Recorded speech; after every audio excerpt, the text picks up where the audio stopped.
are going to talk about the well-posed learning problem. So in this video, we are going to discuss what is well-posed learning problem, and we have three different examples of the well-posed learning problem, and in detailing talking about the playing checkers problem. What is well-posed learning problem? This is learning by experience. Now we allow the computer to do the work, and with the help of the experience, we can understand how it is working. Here, an agent solves a problem. Here we have three different problems. That is called as a T, P, as well as E. T represents task, P represents performance, and E represents experience. Now I give one example. One of the students, they are going to write the examination, that is a task. First you write the examination. We need to measure how much performance it is. Whether it's he got 10% or 50%, that is a task. Then with writing the examination, you can get the experience. Now the process can be done more than one time. How much you learn, that is called the experience. And we have three different examples. Playing checkers problem, a handwriting recognition learning problem, as well as robot playing learning problem. Now we need to understand the definition of the well-posed learning problem. A computer program is said to be learned from the experience E, that is the E, with respect to some class of task T. This is a task T, and the performance measured by with the help of P. There is a three different variables. Its performance as a task in T as measured P improves with the experience E. What is the definition of the well-posed learning problem?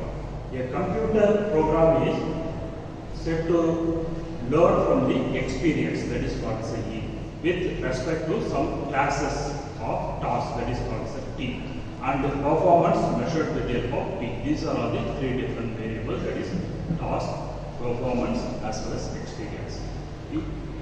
If it is performance and the well-posed problem definition, what is the definition of the well-posed learning problem?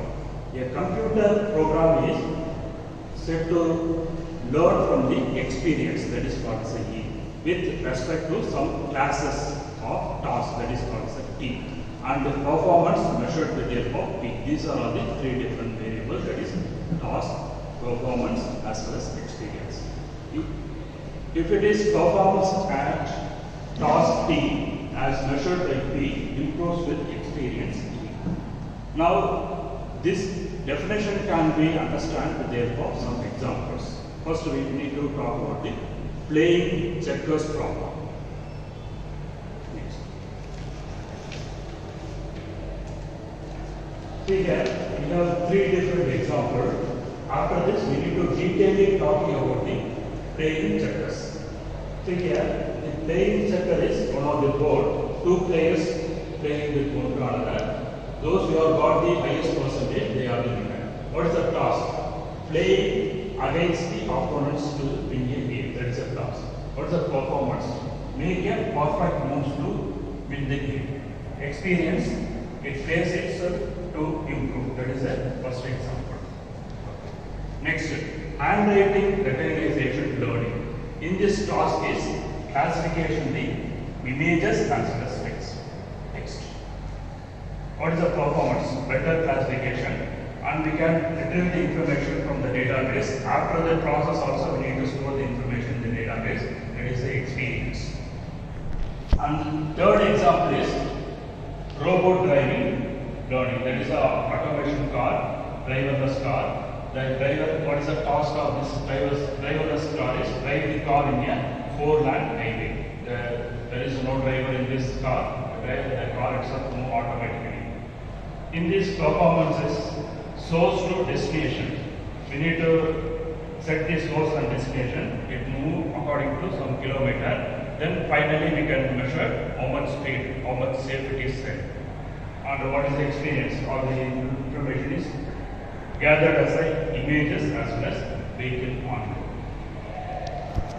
Okay, next we need to detailing talking about the playing checkers.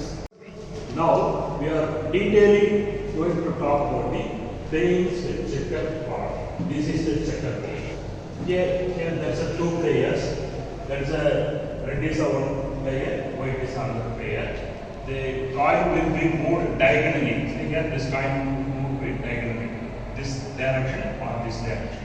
Horizontal or vertical is impossible. Now we want to move this coin from here to the top. This coin becomes a circle. Those who are having too many coins, they are different. We need to calculate according to percentage. With this we can tell that he is a winner. This is one of the example of well-posed loading problem.